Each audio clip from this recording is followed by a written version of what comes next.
In a busy park, a millionaire becomes desperate when he loses sight of his son. When he suddenly finds his son crying, to his surprise, a 6-year-old beggar girl was bandaging the wound he had just gotten. Intrigued, the man asks, "Who taught you this?" "It was Mommy, she was a nurse," replies the girl, mentioning a woman's name that made the millionaire almost faint upon hearing it. What he discovers next about this child completely changes the course of his life and reveals a secret he never imagined possible. The late afternoon sun gilded the leaves of the trees when Richard Miller parked his BMW in the reserved spot at Magnolia Park. At 42, the businessman had everything under control: his 8-figure fortune, his 3 expanding companies, his mansion in the most exclusive part of town. Everything except the unease that grew in his chest whenever he had to spend time with Gabriel, his 4-year-old son. "Daddy, can I go on the slide?" The sharp little voice cut through his thoughts. As he checked messages on his phone, Richard looked up, watching the boy bounce impatiently beside him, his blonde curls shining in the sunlight. "Sure, Gabby, but don't go out of my sight." His voice carried the authority of someone used to giving orders, even to a child. The park buzzed with activity. Families spread out on the lawns, children running among the playground equipment, vendors offering ice cream and popcorn. Richard chose a strategic bench where he could keep an eye on Gabriel while responding to urgent emails. On Sundays, when he had custody of his son, he tried to balance parenthood with the business demands that never ceased. Gabriel ran towards the playground, his crystal-clear laughter echoing through the air. Richard smiled discreetly. That sound was one of the few things that could break through his emotional armor. He went back to typing on his phone, negotiating a contract that would yield millions for his construction company. 15 minutes later, when he looked up again, the sandbox was empty. "Gabriel!" His voice came out louder than he intended. He stood up quickly, his eyes scanning every corner of the playground. "Gabriel!" Panic washed over him like a cold wave. He started running among the equipment, asking other children if they had seen his son. Some shook their heads. Others simply ignored him, absorbed in their play. "Gabi, where are you?" His voice now held pure despair. His hands were shaking as he dialed park security.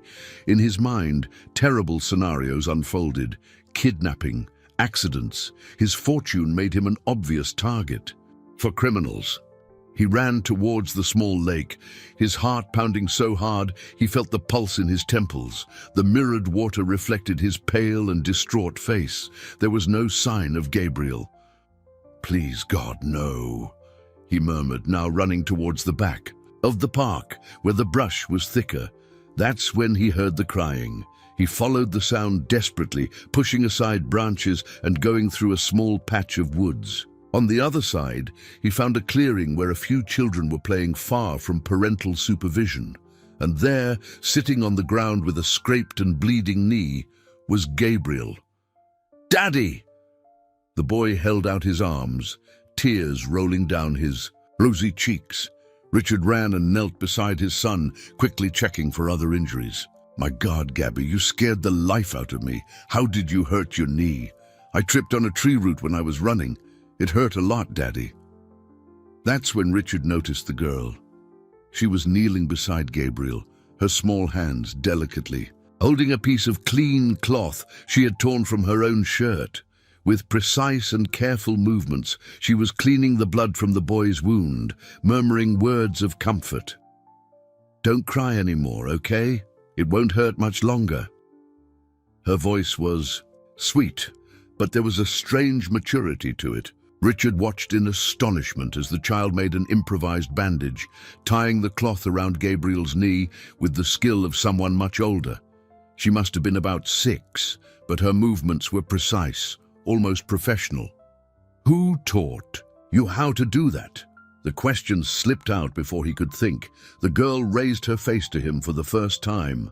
She had huge brown eyes, dark wavy hair tied back with an old elastic band, and visibly worn clothes.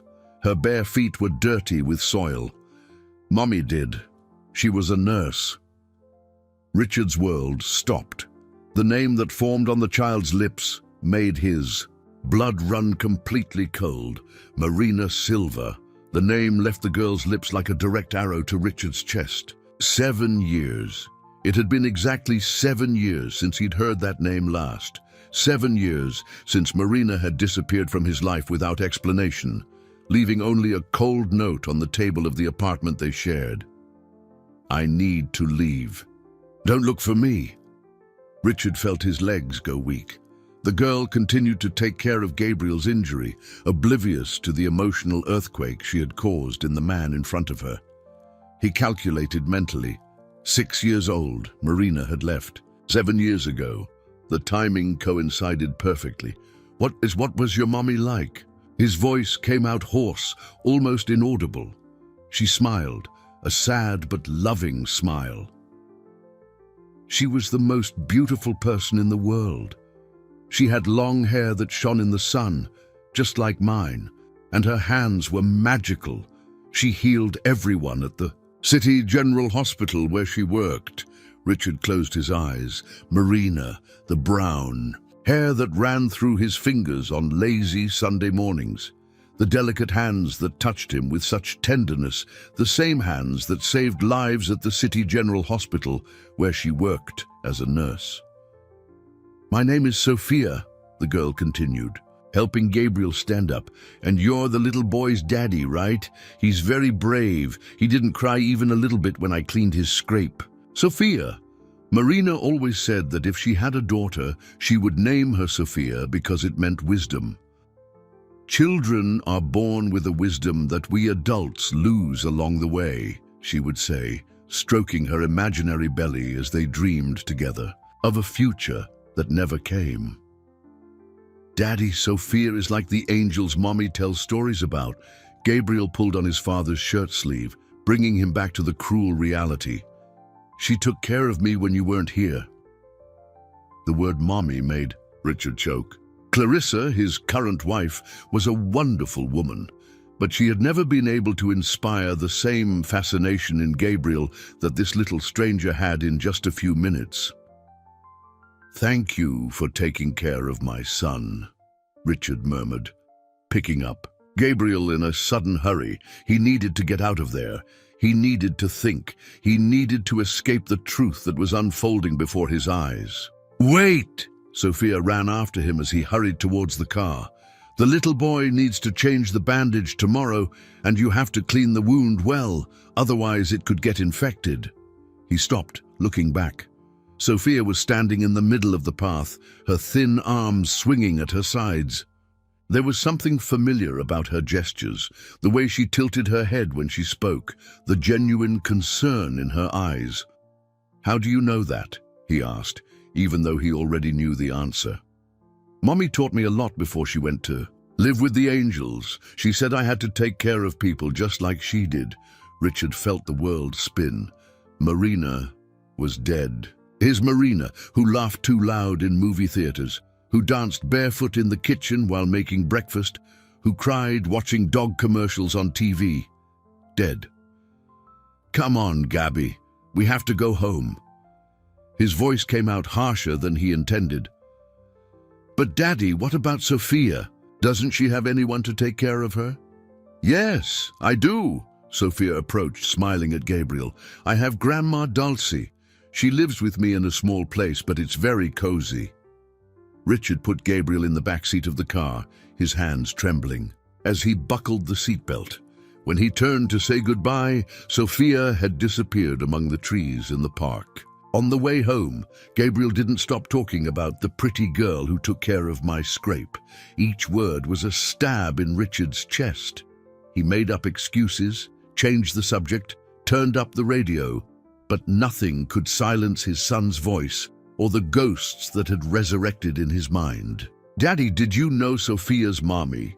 The innocent question almost made him lose control of the steering wheel. Why do you ask that, son? Because you looked like those cartoons when the character sees a ghost, all white and with big eyes. That night, Richard couldn't sleep. Lying next to Clarissa, who slept peacefully, he stared at the ceiling and saw Marina's face form in the shadows. He remembered the last fight they had, when she had mentioned something about responsibilities. And growing up, he had replied that he wasn't ready for changes, that his life was already perfect the way it was. The next morning, she had left.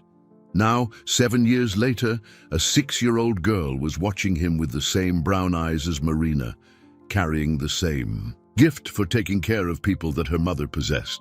And Richard had no idea what to do with this information that could destroy the entire life he had built.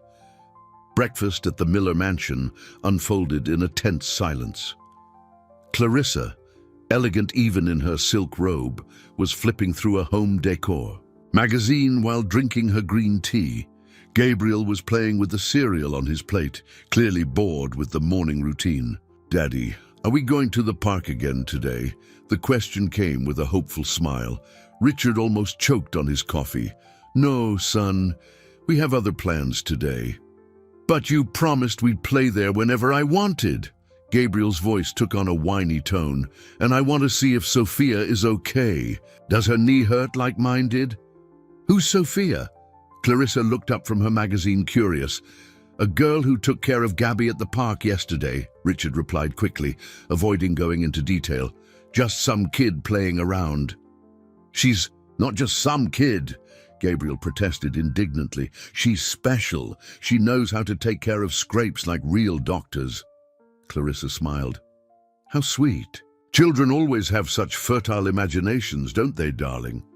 She returned her attention to her magazine, uninterested. Richard forced a smile, but inside he felt like he was being crushed by an invisible weight. All night he had fought against the urgent need to go back to the park. Part of him wanted to never set foot in that place again, pretend Sophia didn't exist, that Marina had never been a part of his life. But another part, a part he was desperately trying to suppress, needed to see her. Again, he needed to be sure. After dropping Gabriel off at school, Richard drove aimlessly through the streets of the city. His morning meetings had been cancelled. For the first time in 10 years, he had made up an excuse not to work. His partners would be surprised. Richard Miller never missed work, never put personal matters above business. But today was different. Today, the past had returned to haunt him in the form of a 6-year-old girl with eyes he knew very well. At 10:30 in the morning, he found himself parking in the same spot as the day before. The park was quieter during the week, only a few mums with strollers and seniors feeding pigeons on benches scattered along the path. He walked slowly to the playground, his heart pounding fast. He wasn't sure what he expected to find, but it certainly wasn't the scene that unfolded before his eyes. Sophia was sitting alone on the swing, but she wasn't swinging. Her small shoulders were shaking, and even from a distance, Richard could see she was sick. Her skin was pale, almost grey, and she was coughing with worrying frequency. He approached slowly, as if she were a wild animal that might run away at any sudden movement. When he got closer, he could see that her lips were purple, and her breathing was labored. "Sophia?" His voice came out softer than he intended. She looked up, and he saw that her eyes shone with fever. "Hi. You're the daddy of the little boy, with the scrape." "That's right. How are you feeling?" "Not very well," she admitted, coughing again. "Grandma Dulcie said it's just a cold, but I think it's more than that." The protective instinct stirred in Richard's chest, the same instinct he felt for Gabriel. Without thinking, he put his hand on Sophia's forehead. She was burning with fever. "You're sick, Sophia. You need to see a doctor." She shook her head weakly. "We don't have money for a doctor. Grandma uses home remedies that Mommy taught her." "And where is your grandmother now?" "At home, sleeping. She's not feeling well either." Sophia tried to get up from the swing, but she staggered.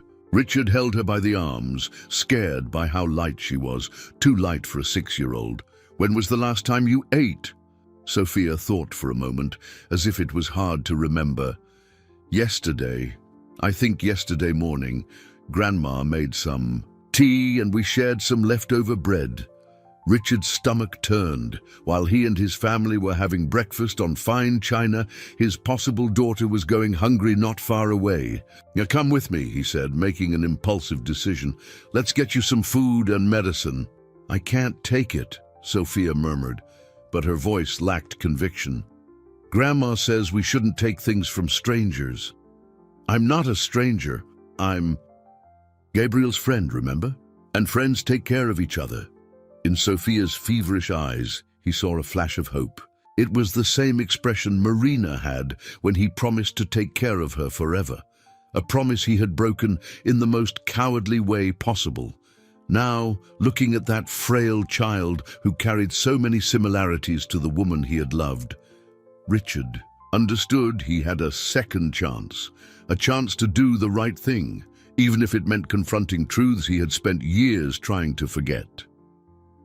"Okay," Sophia sighed, letting him help her walk. "But just a little bit of food. I don't want to be a bother." As they walked together towards the car, he couldn't stop looking at her. With every step, the certainty grew in his chest like an inexorable wave. This wasn't just any child who had helped his son. This was his daughter. The restaurant Richard chose was in a discreet area of the city, far from the places his acquaintances frequented. He watched Sophia devour the bowl of soup with a hunger that broke his heart. The girl ate slowly, savoring each spoonful as if it was the last meal of her life. "Slow down, Sophia. The food isn't going anywhere," he said gently, pushing a glass of orange juice towards her. She stopped eating and looked at him with embarrassment. "Sorry, it's just really good, and it's been a long time since I've eaten somewhere nice like this." "You don't need to apologize. Eat as much as you want." Richard tried to keep his voice steady, but inside he was shattered. "Tell me more about your mother. What was her full name?" Sophia wiped her mouth with the napkin, her manners surprisingly polite for a child in her situation. "Marina Silva. She always said her name was long because she had a lot of love tucked away inside." Richard clenched his fists under the table. It was her. It was definitely Marina, only she would say something so poetic about her own name. "And your grandmother? How did you manage all these years?" Sophia's face saddened. "In the beginning, it was easier. Mummy worked at the hospital and made a little money. We lived in a small apartment, but it was ours. Then Mummy got sick." The girl's voice faltered, and she needed a few seconds to continue. "She started coughing a lot, lost her breath going upstairs. The doctor said it was because of her work at the hospital, that she breathed in a lot of bad things taking care of the sick. She couldn't work anymore, and then there was no more money to pay the rent." Richard felt like he'd been punched in the stomach. Marina had sacrificed herself taking care of others, and he didn't even know she existed. Meanwhile, he was building his financial empire, completely oblivious to the suffering of the woman he had loved. "How long was your mother sick?" "About 2 years. Grandma Dulcie came to live with us to help, but she's old too and can't work. We went to live in smaller and smaller places until all that was left was the little shack we're in now." Sophia stopped eating, lost in painful memories. "In the last few months, Mommy could hardly get out of bed. But even so, she taught me things every day, like how to take care of scrapes, how to make tea for a stomach ache, how to tell when someone has a fever just by touching their forehead." "Did she ever talk about your father?" Richard knew he was treading on dangerous ground, but he needed to know. Sophia's eyes lit up for the first time since they started talking. "Oh, yes. She said my daddy was a very important man who lived in a big house and took care of a lot of people, that he was handsome and smart, and that one day he would come back for us." Richard's heart stopped. She really said that?" "Uh-huh," Sophia nodded eagerly. She always said, "One day your daddy will show up, Sophia, and when that happens, you'll know it's him because you'll feel it right here," she pointed to her chest, "that you've finally found your whole family." Richard had to wipe his eyes to keep listening. "I want you to be a brave and kind girl. Take care of people like I taught you, but don't forget to take care of yourself too. Study hard, grow strong and healthy, and never forget that you were the greatest gift in my life. When you miss me, look at the stars and know that Mommy is up there, always protecting you. With all my love, Mommy Marina." The silence that followed was broken only by the sound of rain hitting the tarp that covered the shack. Sophia carefully folded the letter and put it back in the envelope. "Mommy was right," she said, looking at Richard. "I knew it was you the moment I saw you. Felt it right here," she pointed to her chest, "just like she said I would feel." Richard knelt on the damp floor and opened his arms. Sophia ran to him, and for the first time in 7 years, he hugged his daughter. She was small and frail, but when she hugged him back, Richard felt as if a part of his soul that had been lost finally came home. "I'm so sorry, Sophia," he whispered in the girl's ear. "I'm so sorry I wasn't here sooner." "It's okay," she replied, squeezing him tightly. "Mommy said sometimes people need time to grow up. And you grew up, right? That's why you came for me." Mrs. Dulcie watched the scene with tears in her eyes. "Marina was right about you," she said. "She always said you just needed time to understand what really mattered in life." Richard looked around the miserable shack where his daughter had grown up. The dirt floor, the walls that barely protected from the cold and rain, the complete absence of any basic comfort. He thought of his mansion, with its 15 empty rooms, its Olympic-sized pool that no one used, his luxury cars parked in the garage. "You won't be living here anymore," he said, making a decision he knew would change his life forever. "I'm going to find a better place for you." "We don't want charity," Mrs. Dulcie repeated, but her voice no longer had the firmness it had before. "It's not charity. It's responsibility. Sophia is my daughter, and I've already wasted 6 years of her life. I won't waste another single day." Sophia pulled back a little to look him in the eyes. "Does this mean you're staying? That you're not going to leave like before?" The question broke Richard's heart. He could see the fear in the girl's eyes, the fear of being abandoned again, as she had been so many times in her short life. "I'm never leaving again, Sophia. I promise." A real promise, like the ones Mommy made? A real promise. And to show you I mean it. Richard took a credit card from his wallet and handed it to Mrs. Dulcie. "I want you to buy new clothes, food, medicine, everything you need." But even as he made these promises, a voice in his head whispered questions he didn't want to answer. How would he explain this to Clarissa? How would he tell Gabriel that he had a sister? How would he balance 2 families without destroying either one? Looking at Sophia, who was smiling for the first time since he had met her, Richard decided he would face those problems when the time came. For now, all that mattered was that his daughter finally knew she wasn't alone in the world. It was a sunny Thursday when Richard arrived at the park for his daily meeting with Sophia. She had asked to meet there because she wanted to show him how Gabriel was doing with his knee completely healed. An excuse they both used to spend more time together without raising suspicion. But when he got to the agreed spot, Sophia wasn't there. Richard looked around the area, his heart starting to race. He finally found her sitting under a tree, but something was terribly wrong. She was rocking back and forth, her eyes glazed over, and her breathing was rapid and shallow. "Sophia, what's happening?" He knelt beside her, touching her forehead. It was burning with fever. "Daddy?" Her voice was just a whisper. "I don't feel well. Grandma didn't wake up this morning."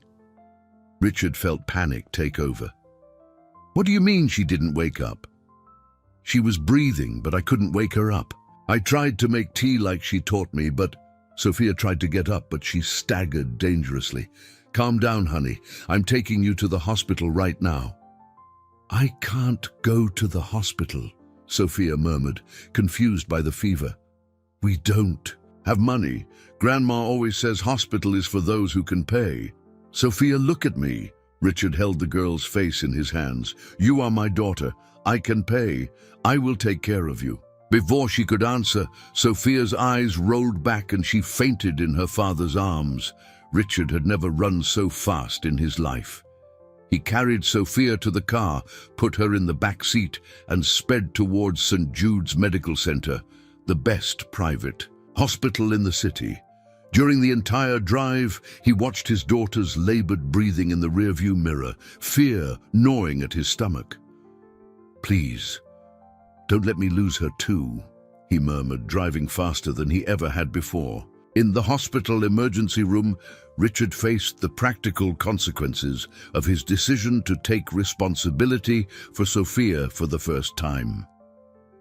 When the nurse asked about the girl's health insurance, he replied he would pay privately. When they asked about the mother, he said he was a widower. When they asked for documents, he had to explain that the girl had lost her documents in a fire. Each lie made him feel smaller, but there was no alternative. Sophia needed immediate medical care, and the bureaucracy would have to wait. While the doctors examined Sophia, Richard called his assistant and cancelled all his meetings for the day. Then he called Gabriel's school, making up an excuse about a family emergency. Richard? Clarissa's voice on the phone sounded worried. Isabel from the school called, said you cancelled the meeting with the teachers. Is everything okay? Yes, darling, just a problem at the office I need to handle. Are you sure? Your voice sounds strange. Yes, I am. Kiss for you guys. See, you at home. Richard hung up the phone, his hands trembling. Every lie he told dug a deeper hole between him and his family. But when he looked through the glass door and saw Sophia lying on the gurney, pale and small, he knew there was no choice. The doctor came out of the room after an hour that seemed like an eternity. Mr. Miller, I'm Dr. Carter. Your daughter has severe pneumonia and malnutrition. We'll need to admit her for a few days for treatment. Is she going to be okay? Yes, but she was at her limit. A few more days without treatment and, well, thankfully you brought her in time. Richard's legs felt weak. He had almost lost Sophia due to neglect, his own years of neglect, and the neglect of the past few days for not realizing how sick she was. Doctor, there's something else. Sophia's grandmother, who lives with her, is also sick. I'd like someone to go check on her. We can arrange that. Where do they live? Richard gave the address of the shack, seeing the doctor's expression change as he described the location. Mr. Miller, forgive the question, but are these living conditions temporary? Yes, they are. I'm arranging for them to move. 2 hours later, the ambulance brought Mrs. Dulcie to the same hospital. She was conscious but extremely weak. The diagnosis was advanced bacterial pneumonia and severe dehydration. Richard found himself running between 2 rooms, taking care of 2 people he had barely known for a month, but who were already more important to him than any business deal he had ever closed in his life. It was when he was leaving Mrs. Dulcie's room that he received the call that would change everything. Richard, where the hell are you? Clarissa's voice was altered. Marcos called looking for you. Said you didn't show up for the meeting with the Japanese investors. A $50 million meeting, Richard. I can explain. And that's not all. I went to pick up Gabriel from school, and his teacher asked if everything was okay at home. She said Gabriel has been talking a lot about a sister who takes care of scrapes. What sister, Richard? Richard closed his eyes. The house of cards he had been building was collapsing. Clarissa, I need to tell you something, but not over the phone. You are going to tell me now. What is happening? Where are you? Richard looked around the hospital corridor. at the doors of the rooms where his daughter and his mother-in-law were fighting pneumonia at the life he had discovered existed only a month ago. I'm at St. Jude's Medical Center, and yes, I have something very important to tell you. The silence on the other end of the line was deafening. When Clarissa spoke again, her voice was icy. I'm coming there now, and Richard, this had better have a very good explanation. As he waited for Clarissa to arrive, Richard realized that the turning point he had feared had finally arrived. There was no longer any way to keep his two worlds separate. In a few hours, his carefully built life would be put to the test in a way he had never imagined possible. Clarissa arrived at St. Jude's Medical Center like a storm in a designer dress. Her heels echoed on the marble floor as she looked for Richard, her face a mask of contained fury. When she found him sitting in a chair beside room 312, she stopped in front of him, arms crossed. "Explain. Now!" Richard stood up slowly, noticing that other people in the hallway were starting to look in their direction. "Clarissa, please, let's talk in private." "No, say it right here. Who is in this room? Why are you here? And what's this story about Gabriel having a sister?" Through the glass door of the room, Sophia was sleeping, connected to machines, her small body almost disappearing between the white sheets of the hospital bed. Richard saw the exact moment Clarissa noticed the girl. "Who is this child?" Her voice dropped, but the anger remained. "It's Sophia. She's my daughter." The words came out like a shot in the silence of the hallway. Clarissa blinked several times, as if she hadn't heard correctly. "What do you mean, your daughter? What kind of joke is this, Richard?" "It's not a joke. Sophia is 6 years old. I met her a month ago when she helped Gabriel at the park. She's the daughter of a woman I had a relationship with before I met you." Clarissa took a step back, the color draining from her face. "Before you met me? We've been together for 5 years, Richard. This child is 6. I know how it looks, but how it looks." Clarissa's voice went up an octave. "It looks like you had a daughter with another woman and hid it from me all these years. It looks like you're a liar." Several people in the hallway stopped to watch the argument. A nurse approached discreetly. "Please keep your voices down. Patients are resting." Clarissa took a deep breath, trying to control herself. "Let's go to the chapel now." The hospital chapel was small and empty. Clarissa sat on the first pew, her hands trembling with anger. Richard stood in front of her, knowing that any wrong word could blow up his marriage. "Tell me everything, from the beginning, and don't leave anything out." Richard started telling her about Marina, about the relationship they had, about how he ran away when she started talking about commitment. He told her about the farewell note, about how he changed his phone number and address to avoid complications. "I didn't know about the pregnancy, Clarissa. I swear I didn't know."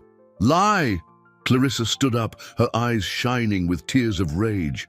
"Nobody just disappears like that. You did know, and you chose to abandon her."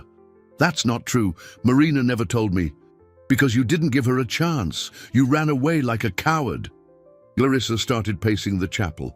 "And now you decide you want to play daddy? Where do we fit into this, Richard? Where does Gabriel fit in?" "Gabriel is my son too. This changes nothing between us."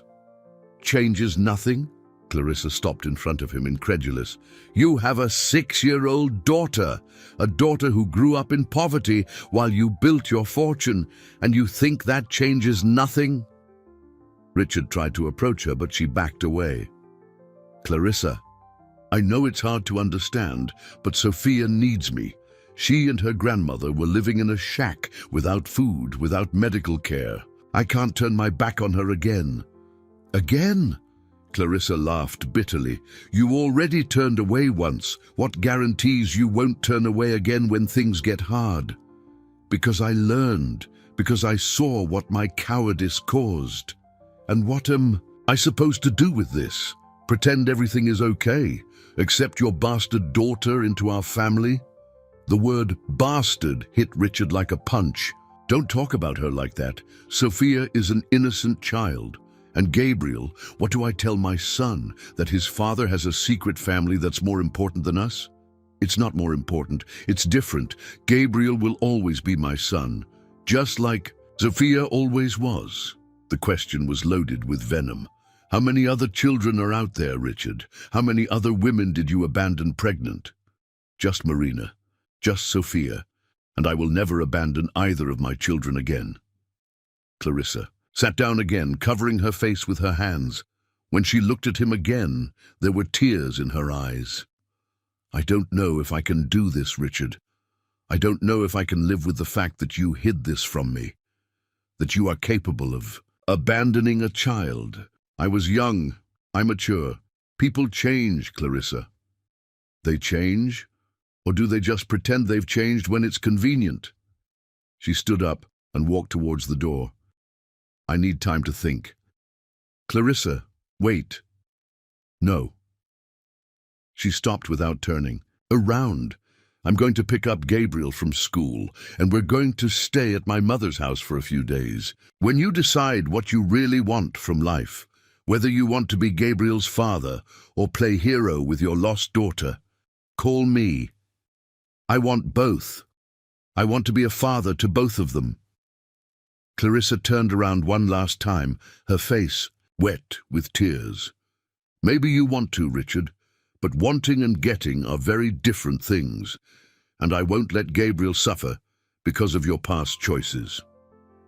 The chapel door closed with a dull sound, and Richard was left alone, feeling as though his whole world had collapsed in a matter of minutes. When he went back to Sophia's room, he found the girl awake, looking out the window. "Daddy, who was that pretty lady yelling at you?" Richard sat down in the chair beside the bed, holding Sophia's small hand.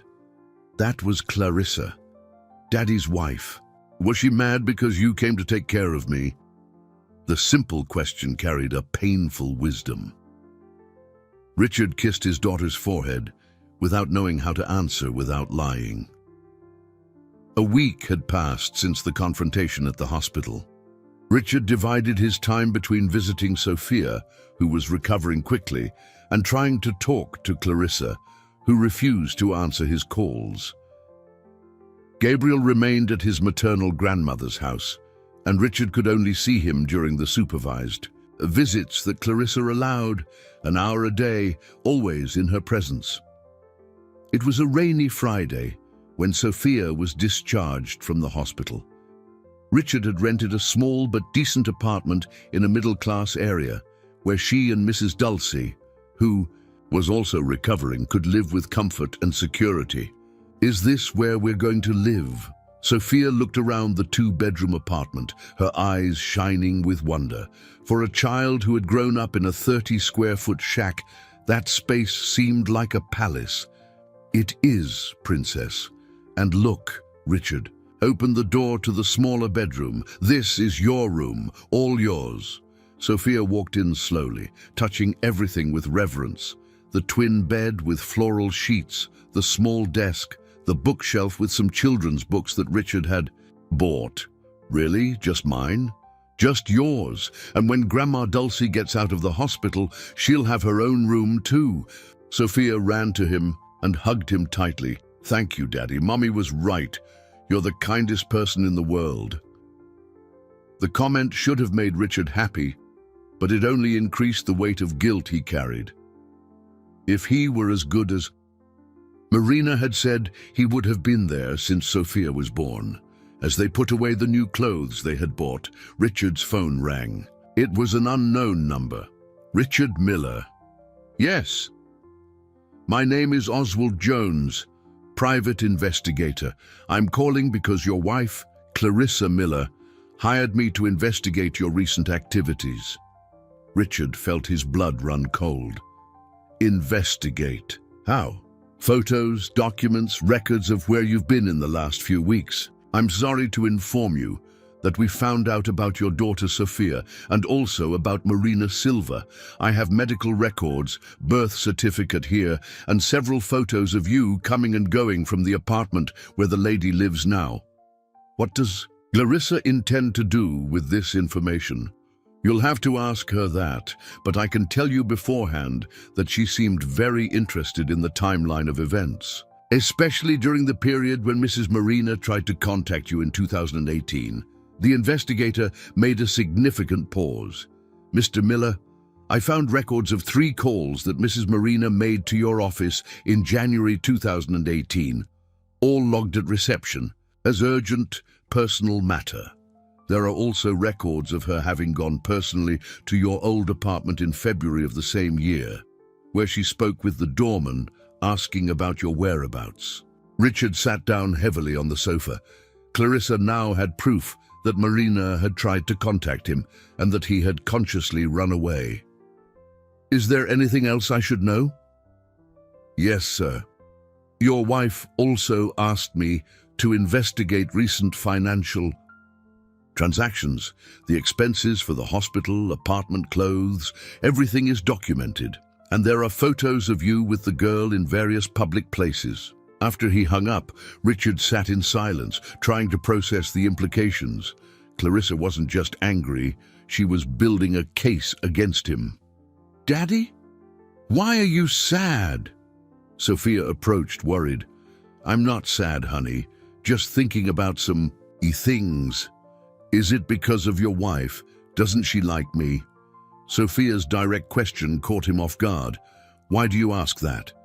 Because you get sad every time you talk to her on the phone, and because she yelled at you at the hospital. Sophia sat down next to him on the sofa. Mommy taught me that when grown-ups fight because of kids, it's because they don't know how to share love. What else did your mother teach you about that? That love doesn't run out when you share it. Like food, when you share it, everyone is happier. Sophia put her little hand on his. You can share your love between me and your other little boy. I won't be jealous. Richard hugged his daughter, admiring her wisdom. And what if she can't share? What if she thinks there's no room for you in her life? Sophia thought for a moment. Then maybe she needs time to learn. Mommy always said some people need more time to understand the important things. That night, after putting Sophia to sleep in her new bed, Richard received a call that confirmed his worst fears. Richard? Clarissa's voice was cold, controlled. I need to talk to you. Tomorrow, 9 a.m. at my lawyer's office. Clarissa, can we talk first? At home, just the two of us? There's nothing more to talk about. I found out Marina tried to contact you several times when she was pregnant. I found out you consciously ran away, changed your address and phone number so you wouldn't have to take responsibility.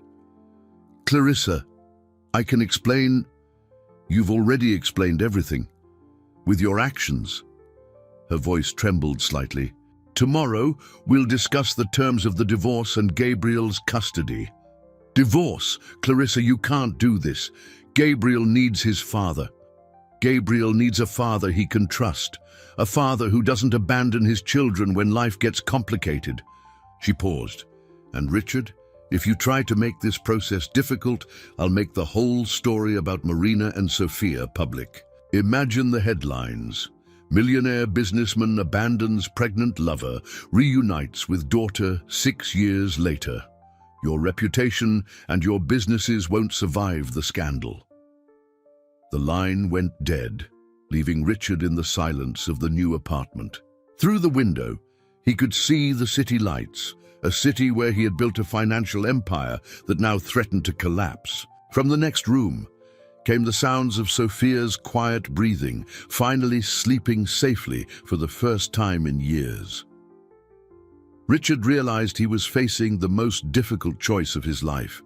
Fight for Gabriel and risk losing everything, including the ability to care for Sophia, or accept Clarissa's terms and give up the son he had raised since he was a baby. Whatever decision he made, one of his children would be hurt, and this time there was no running away from the consequences. Clarissa's lawyer's office was on the top floor of a mirrored skyscraper downtown. Richard arrived promptly at 9 in the morning, but found Clarissa already settled in a leather armchair, a briefcase full of documents beside her. She wore a black suit that made her look more like a ruthless executive than the woman he had shared 5 years of his life with. "Richard," she greeted coldly without standing up. "Clarissa." He sat in the armchair next to her, keeping his distance. The lawyer, a middle-aged man with gold-rimmed glasses, organized the papers on the desk. "Mr. Miller, my name is Dr. Arthur Thompson. I represent your wife in this dissolution of marriage proceeding." "A proceeding I did not authorize," Richard replied. "You don't need your authorization," Clarissa interjected. "Adultery and child abandonment are sufficient grounds for contested divorce." "Adultery? Clarissa, Sophia was conceived before we met. But you took her on as your daughter during our marriage, spending family money, lying about your whereabouts, building a double life." Dr. Thompson pushed a folder towards Richard. "We have photos, receipts, call logs, everything properly documented." Richard leafed through the documents, recognizing every moment of the past few days, photographed and catalogued. There were photos of him entering the shack, carrying Sophia to the hospital, buying her clothes, renting the apartment. "You followed me as if I were a criminal. You lied as if you were one," Clarissa retorted. "Every day that passed without telling me about Sophia was a betrayal. Every dollar you spent on her was a theft from our family." "She's my daughter, Clarissa. I had a moral obligation to help her." "An obligation you completely ignored for 6 years. Clarissa's voice rose a pitch. "Where was this moral obligation when she was born, when Marina died, when Sophia went hungry?" Dr. Thompson intervened before the argument escalated. "Let's discuss the terms. Mrs. Miller is willing to accept an amicable settlement if you agree to our conditions." "What conditions?" Clarissa leaned forward, her eyes shining with cold determination. "First, you keep 40% of the marital assets. I keep 60% in the house." 40%? Richard stood up. "Clarissa, you don't work. I built this fortune myself. With my emotional support, my running of the household, my care for Gabriel. Besides, you're going to need money to support your other family." The sarcasm in her voice was cutting. "Second condition," Dr. Thompson continued, "supervised visits with Gabriel, twice a week, 2 hours each, always in the presence of the mother or a person designated by her." "That's absurd. Gabriel is my son." "Gabriel is the son of a man who abandoned a child for 6 years, Clarissa replied. "How can I trust that you won't abandon him too when the next moral obligation arises?"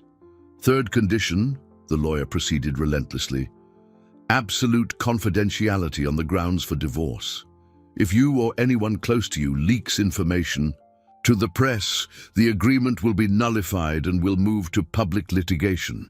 And fourth condition," Clarissa stood up and walked to the window, "you can never, ever introduce Sophia to Gabriel. You can never mention that he has a sister. If you do, you will completely lose visitation rights." This last condition hit Richard like a stab wound. "Clarissa, they're siblings. They have a right to know each other. Gabriel has a right to a stable childhood without being bombarded with the messes you created." She turned to face him. "Choose, Richard. Either you are Gabriel's father under our terms, or you are no one's father." Richard looked at the documents spread across the table, each page representing a piece of his life being dissected and redistributed.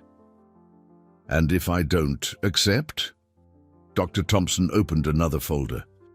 "Then we move to contested litigation. We'll allege child abandonment, inappropriate conduct, misrepresentation of assets. The process will be public with full press coverage." "Imagine the headlines, Richard." Clarissa sat down again, her voice dangerously calm. "Millionaire businessman leads. Double life, rich man abandons daughter in poverty. Husband lies to wife for years. Your businesses won't survive. the lawyer added. Clients will cancel contracts, partners will dissolve partnerships. You'll lose much more than 50% of the assets. You'll lose everything. Richard closed his eyes, trying to process the situation. Clarissa had planned everything meticulously, leaving him no escape. I need time to think. You have until Monday. Clarissa stood up, collecting her purse. After that, we file for litigation. Clarissa, wait. Richard stood up too. What I did was wrong, I admit it, but Gabriel needs his father, and you used to be different. You used to be compassionate, understanding. She stopped at the door without turning around. I was compassionate with the man I thought I knew, not with the stranger I discovered you are.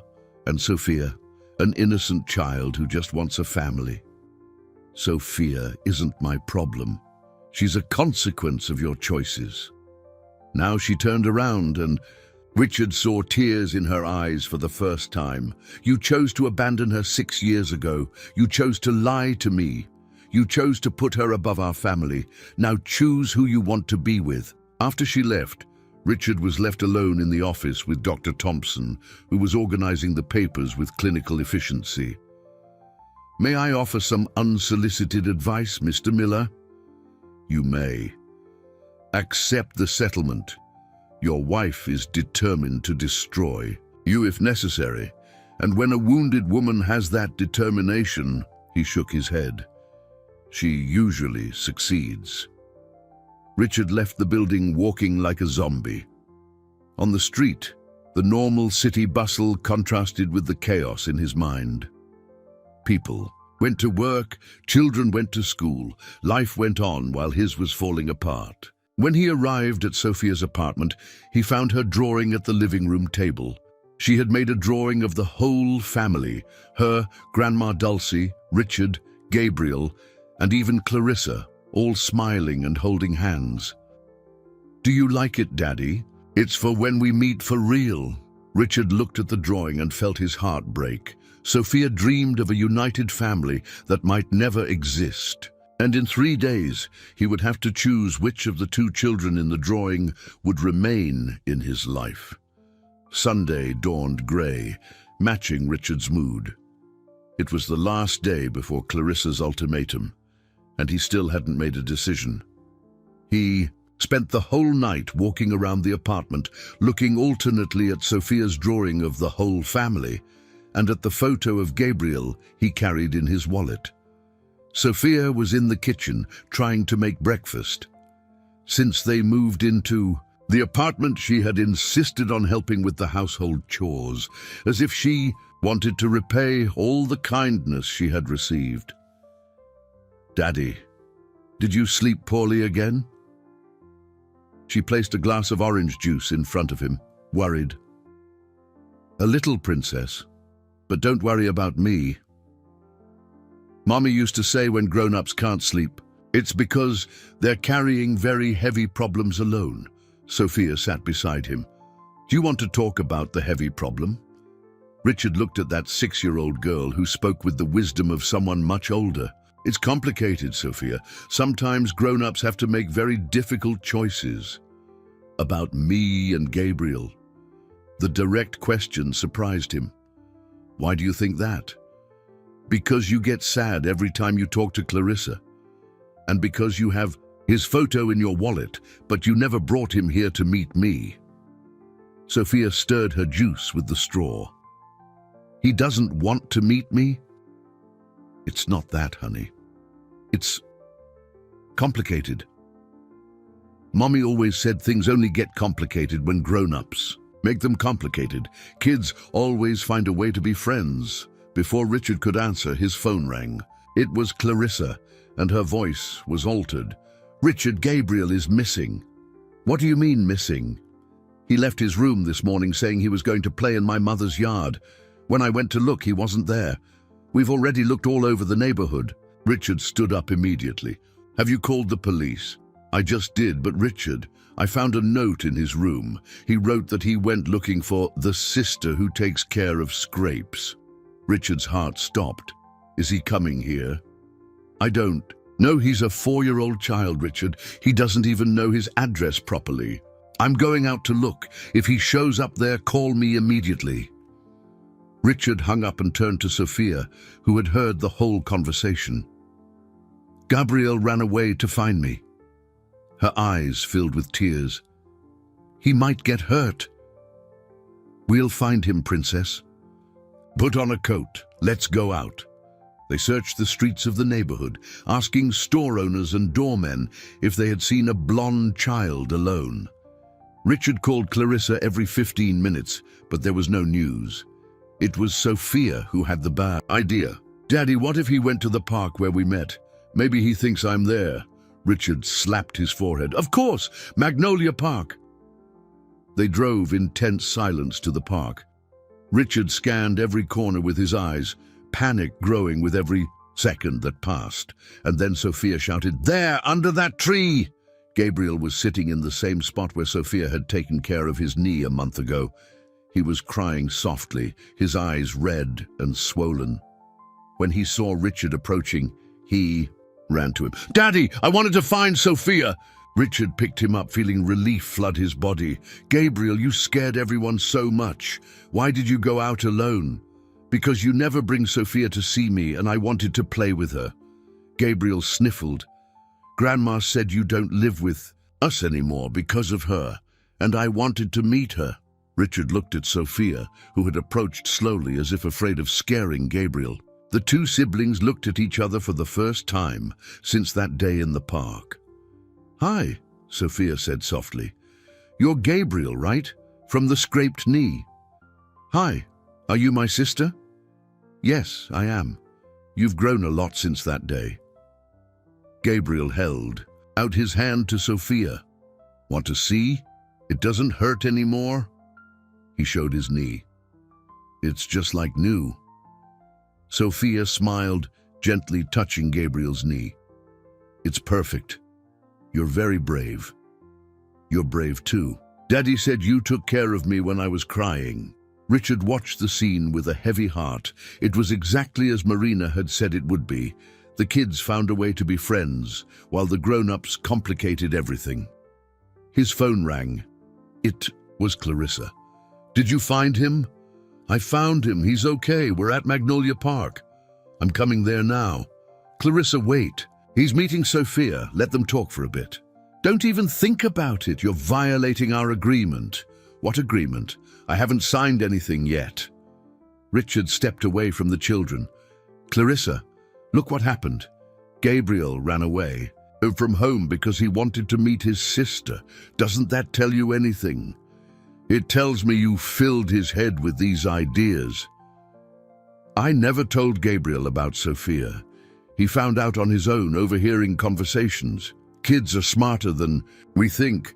When he turned, he saw Gabriel and Sophia sitting side by side on the grass, talking animatedly. Gabriel was making little airplanes out of leaves, and Sophia was teaching him how to tell if someone had a fever just by touching their forehead.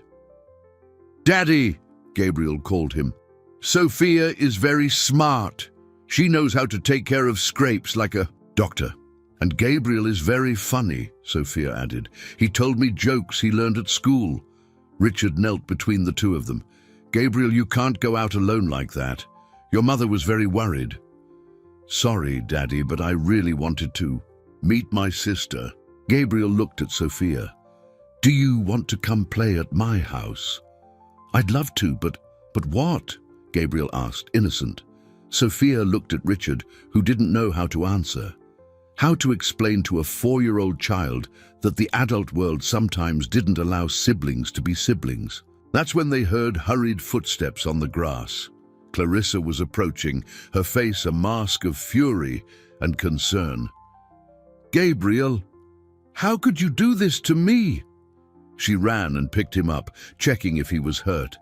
"Mum, calm down. Nothing happened. I just wanted to meet my sister." Clarissa looked at Sophia up close for the first time. The girl was standing beside Richard, clearly intimidated by the presence of the woman who had yelled at her father at the hospital. "Hi," Sophia said softly. "You're Gabriel's mommy, right? He's very well behaved. You taught him well." The child's simplicity and kindness seemed to disarm Clarissa for a moment. She looked at Sophia, really looked, and saw not a threat, but a little girl who just wanted to have a family.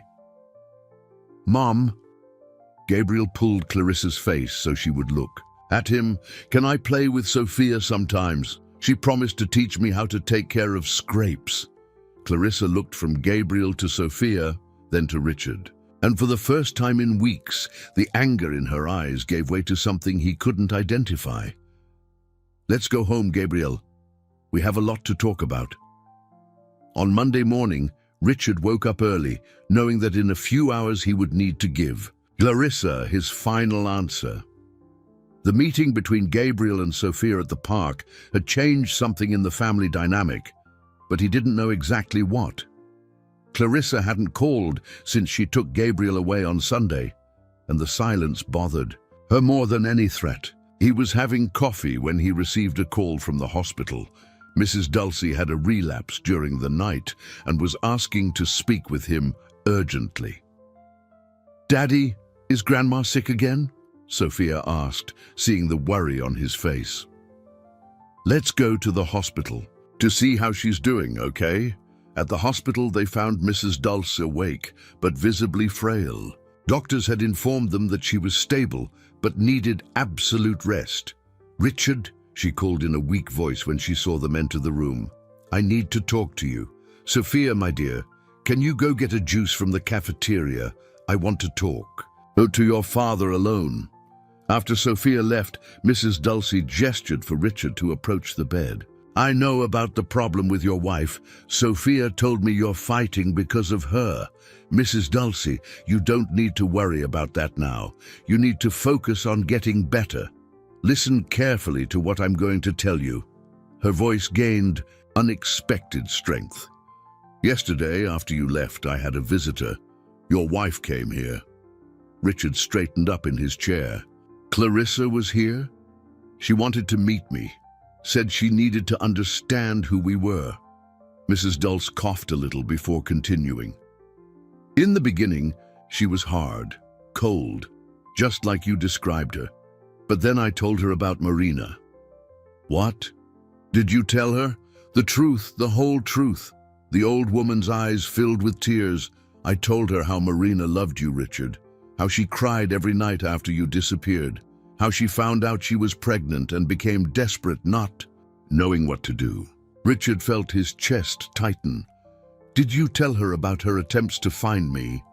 "I told her everything, how she went to your apartment and found out you had moved without telling her, how she called your work and they said you didn't want to talk to her, how she tried to find you for months."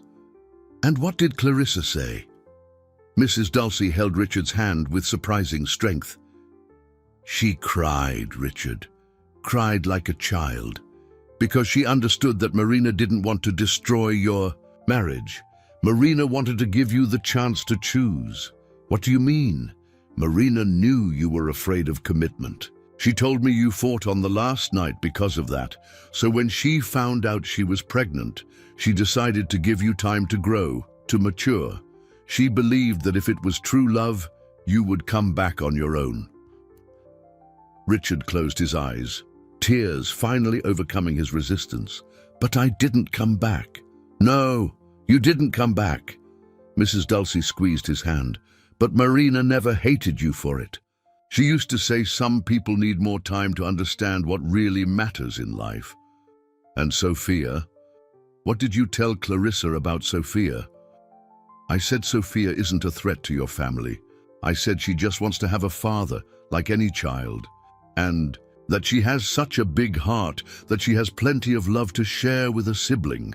Mrs. Dulcie paused, breathing with difficulty. "Your wife was here for 2 hours, Richard. 2 hours listening to stories about Marina, about Sophia, about you. And in the end, she asked me a question." "What question?" "She asked, if Marina loved Richard so much, why did she never fight for him? And I answered, because true love sometimes means letting the person be free to choose. Marina left you free, hoping you would choose to come back to her." Richard could no longer hold back the tears. And what did Clarissa say? She said she understood why you fell in love with Marina, and that she understood why Sophia is so special. Mrs. Dulcie smiled weakly. And then she asked me for something that surprised me. What? She asked me to tell her how Marina died. She wanted to know if she suffered, if she was alone, if she said anything before passing. Richard held his breath. I told her Marina passed peacefully, Richard.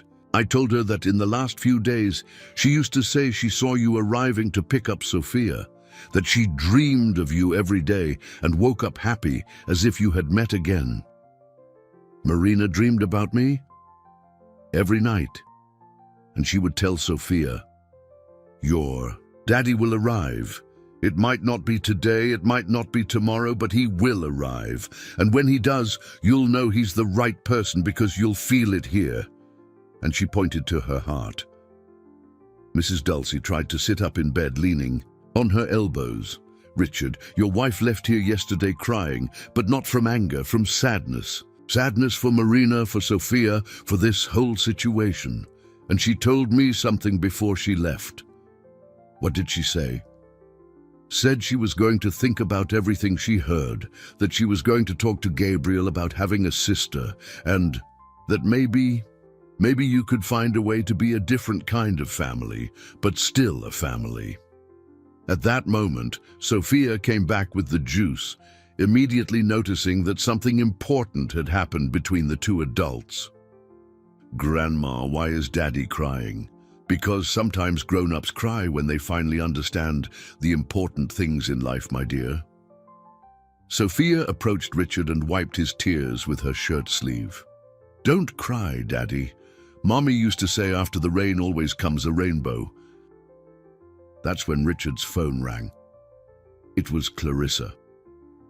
Richard, can we talk? Not at the lawyer's office. At home. Gabriel and I want to talk to you. Clarissa, about the agreement. Forget the agreement. I need to tell you something I found out yesterday, something about Marina that changed everything. When Richard hung up, Mrs. Dulcie smiled for the first time in days. Go, Richard, go talk to your family and take Sophia with you. It's time for her to see where her brother lives. Sophia's eyes widened. Really, Daddy? I'm going to see Gabriel's house. Richard looked at the two of them, the wise old woman who had opened Clarissa's eyes to the truth, and the girl who had inherited her mother's generous heart. Maybe, just maybe, Mrs. Dulcie had achieved the miracle he thought was impossible.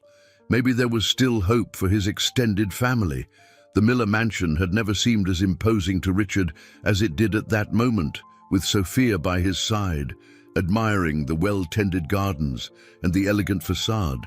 She wore her prettiest dress, a light blue dress Richard had bought for her the week before, and was holding his hand tightly, nervous about seeing her brother's house. Is this where Gabriel lives?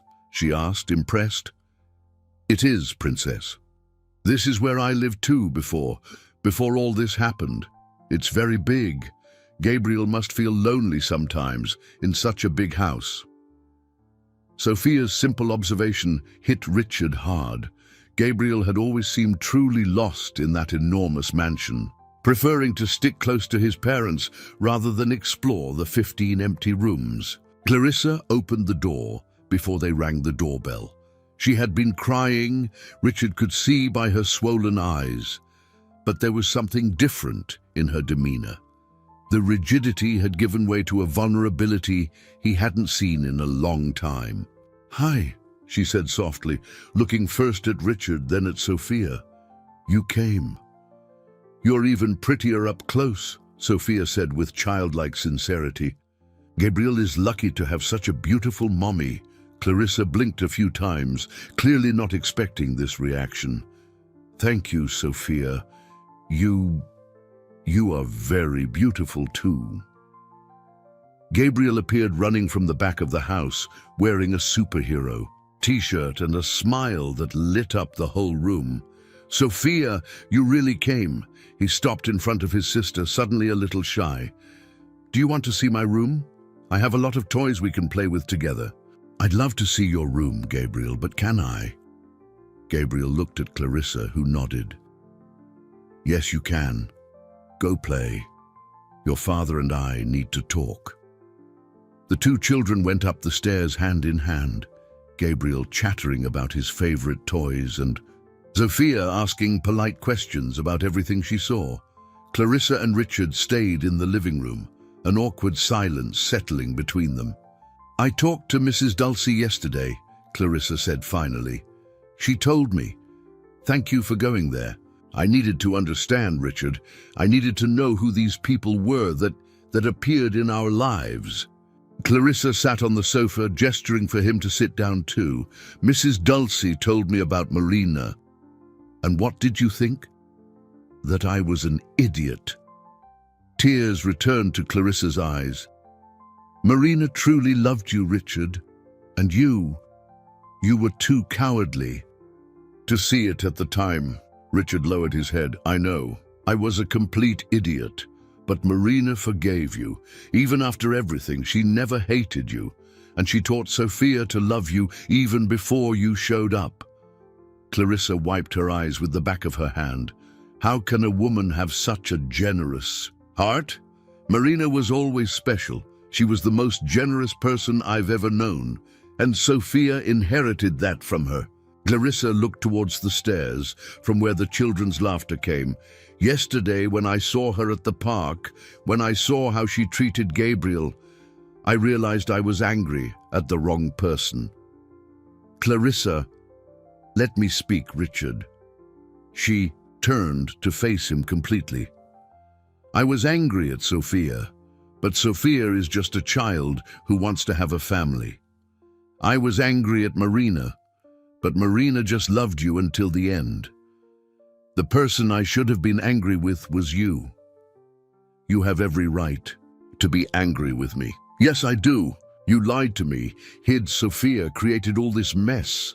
Clarissa took a deep breath, but after talking to Mrs. Dulcie, I understood something. You didn't do this out of malice. You did it because you finally grew up and understood what it means to be responsible for someone. Richard looked at her, hopeful. Does that mean? It means we need to talk about how we're going to make this work. Clarissa stood up and walked to the window. Gabriel wants to meet his sister. Sophia clearly wants to have a family. And you want to be a father to both of them. More than anything in the world. Then we're going to have to learn to be a different kind of family than we planned. She turned to him. It won't be easy, Richard. It will be complicated, confusing at times. But if that's what our children need, our children.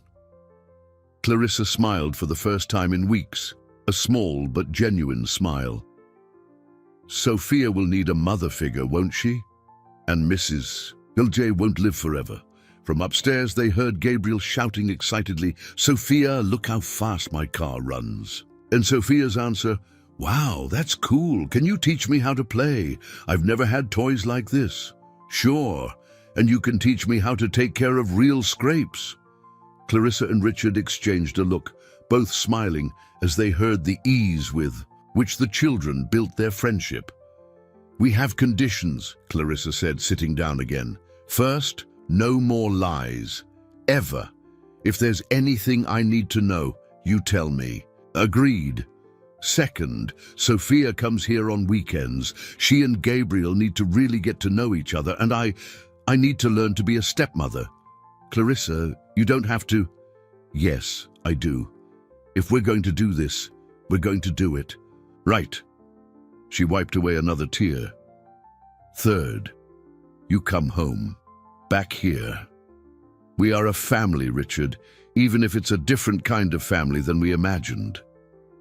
What about the divorce? What divorce? Do you think I'm going to let you get away again? You've had your share of running away for a lifetime. Richard stood up and knelt in front of her, holding her hands. Clarissa, are you sure? It won't be easy. I'm sure. Mrs. Dulcie made me see something yesterday. She said Marina taught you about true love, but that Marina left before she could teach you about family. Now it's my turn to teach you." At that moment, Gabriel and Sophia came running down the stairs. "Mom! Dad!" Gabriel stopped in front of them, holding Sophia's hand. "Can Sophia sleep over tonight? I want to show her the shows on the big TV. Can I really?"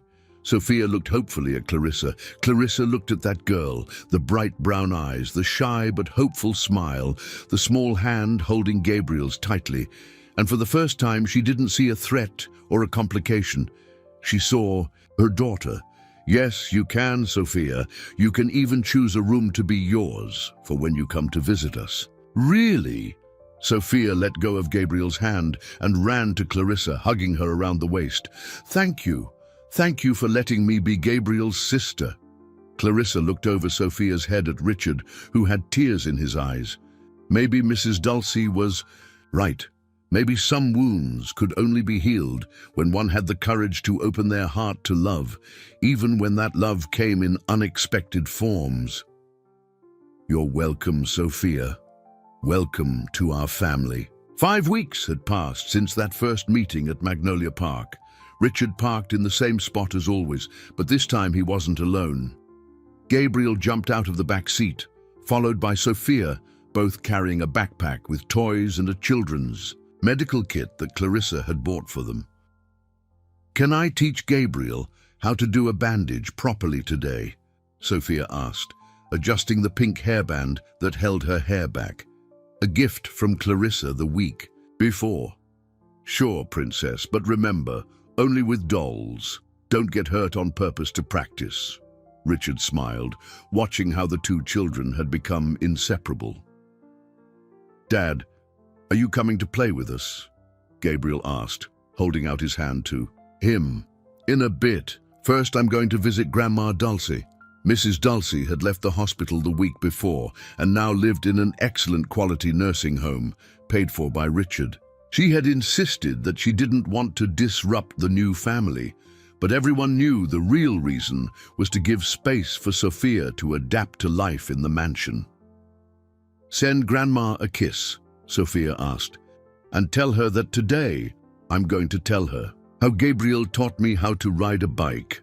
Richard walked to the bench where the children were setting up their toy hospital. Sophia organized the materials with the same precision she had used to take care of Gabriel's knee weeks ago, while Gabriel arranged his little soldiers as patients who needed care. "Dr. Gabriel," Sophia said with feigned seriousness, "this soldier here has a fever. What do we do?" "Dr. Sophia, let's take his temperature." Gabriel put a toy thermometer on the soldier's forehead. "Wow, he's really hot. We need to give him medicine and apply compresses." Richard watched the scene, his heart overflowing with a happiness he hadn't felt in years. The two children played with a naturalness that made it seem like they had always been siblings. At the nursing home, he found Mrs. Dulcie sitting on the porch, knitting a small sweater. "Who is this sweater for, Mrs. Dulcie?" "For Sophia. Winter is coming, and she always felt very cold." The old woman smiled. "How are things? At home? Better than I could have dreamed. Clarissa enrolled Sophia in the same school as Gabriel. They'll be studying together starting next week." "And how is Clarissa handling everything?" Richard sat down in the chair beside her. "Better than I expected. Yesterday I found her teaching Sophia how to brush her hair, and the two were laughing, like real mother and daughter. Clarissa has a generous heart. She just needed time to understand that love doesn't diminish when it's shared." "You knew this was going to happen, didn't you? When you talked to her at the hospital?" Mrs. Dulcie gave a mysterious smile. "I saw the same in her eyes that Marina saw in yours, fear of loving and being hurt again. But I also saw that she loved Gabriel enough to want him to be happy, and Gabriel is happy. Both of them are. And you, Richard, are you happy?" Richard thought about that morning. Sophia and Gabriel playing in the yard while Clarissa prepared breakfast, humming softly. The house that had always seemed too big was now full of laughter and conversations. Even work had become less important. He was learning to delegate responsibilities, to spend more time with family. "I'm happier than I deserve, Mrs. Dulcie. Marina would be proud of you. She always knew you would grow up. You just needed time."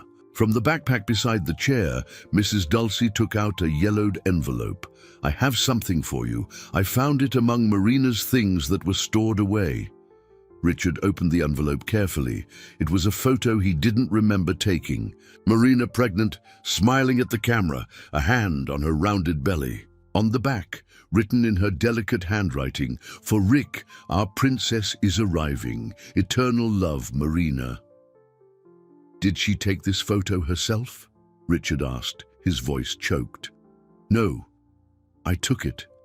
It was in the last month of her pregnancy. She said she wanted a photo to show Sophia when she grew up, to tell her about the father who would come back one day." Richard held the photo carefully, as if it were made of crystal. "Marina really believed I would come back. Until the last day.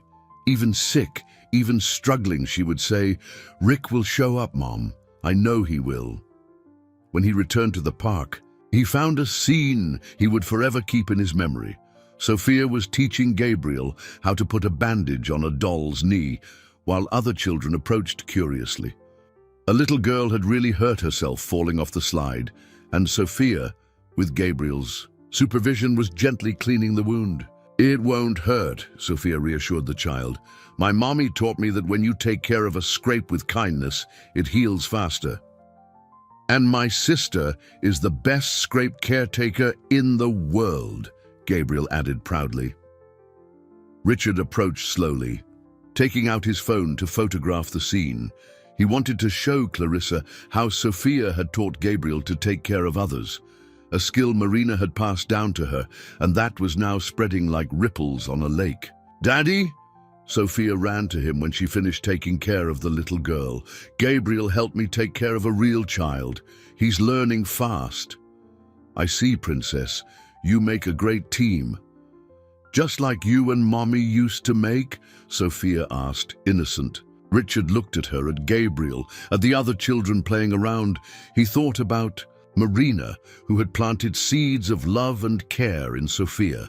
He thought about Clarissa, who had chosen to open her heart to a child who wasn't biologically hers. He thought about Mrs. Dulcie, who had forgiven years of neglect to give the rebuilt family a chance. "Yes, Sophia, just like your mommy and I used to make, and just like the four of us make now." "The four of us?" "You, me, Gabriel and Clarissa. We are a family, even if it's different than what I imagined." Sophia smiled, that smile that lit up everything around, just like Marina's. Mommy was right. After the rain always comes a rainbow. Richard looked at the sky, where the afternoon clouds gave way to the sun. In his hands, he held the photo of Marina pregnant, and by his side, the two children he had learned to love in different ways, but equally deeply. Some wounds from the past could only be healed when one had the courage to face the truth, and true love sometimes required sacrifices that seemed impossible. But Sophia had proven that compassion and care were more valuable inheritances than any material fortune. She had started the story by taking care of a physical scrape and ended up healing the emotional wounds of an entire family. And Richard finally understood that some people come into our lives not to complicate them, but to teach us the true meaning of home.